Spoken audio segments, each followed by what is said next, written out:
Siap-siap, 100 juta dosis vaksin produksi Inggris banjiri Indonesia.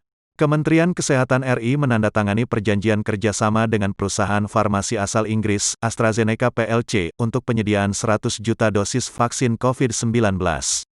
Kesepakatan tersebut dicapai dalam pertemuan antara delegasi pemerintah Indonesia, yang diwakili oleh Menteri Luar Negeri Retno Marsudi dan Menteri BUMN Erick Thohir serta tim Kemenkes RI dengan jajaran pimpinan AstraZeneca di London, Rabu tanggal 14 Oktober.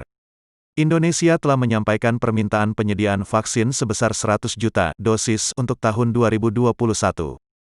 Pihak AstraZeneca menyambut baik permintaan tersebut, kata Menlu Retno dalam konferensi pers virtual seperti diberitakan Antara.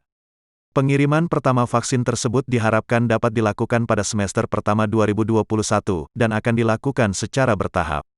Menggunakan desain non-replicating viral vector, vaksin buatan AstraZeneca merupakan salah satu kandidat vaksin COVID-19 yang oleh Organisasi Kesehatan Dunia (WHO) tercatat telah memasuki uji klinis tahap 3. Menurut Retno, AstraZeneca sangat tertarik untuk membangun kerjasama dan kolaborasi strategis jangka panjang dengan Indonesia. Dalam pertemuan, delegasi Indonesia menekankan faktor keamanan dan efikasi dari vaksin.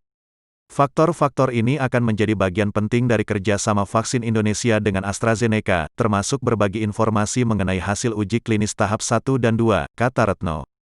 Kerja sama vaksin dengan AstraZeneca merupakan upaya Indonesia untuk memenuhi kebutuhan vaksin COVID-19, selain dua komitmen bilateral yang telah diperoleh sebelumnya dari Sinovac Biotech Ltd. Dan Sinopharm Ltd. dari China.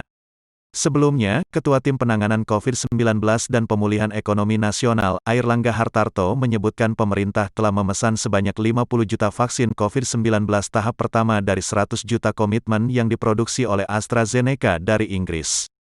Sekarang sedang berangkat Menkes, Menlu dan Menteri BUMN untuk mempersiapkan 50 juta yang dipesan dan dibayar, ujarnya dalam keterangan pers rapat terbatas laporan Komite Penanganan COVID-19, Senin, tanggal 12 Oktober tahun 2020. Pemerintah sebelumnya menganggarkan pembayaran uang muka untuk pengadaan vaksin itu sebesar Rp3,7 triliun untuk tahun 2020. Di sisi lain, lanjut dia, dalam sisa tahun ini juga akan tersedia vaksin sebanyak 30 juta yang berasal dari 4 perusahaan, CanSino, Sinovac, Sinopharm dan AstraZeneca. Selanjutnya, Menteri Koordinator Bidang Perekonomian ini menambahkan pengadaan vaksin lainnya juga akan dipasok oleh Bio Farma.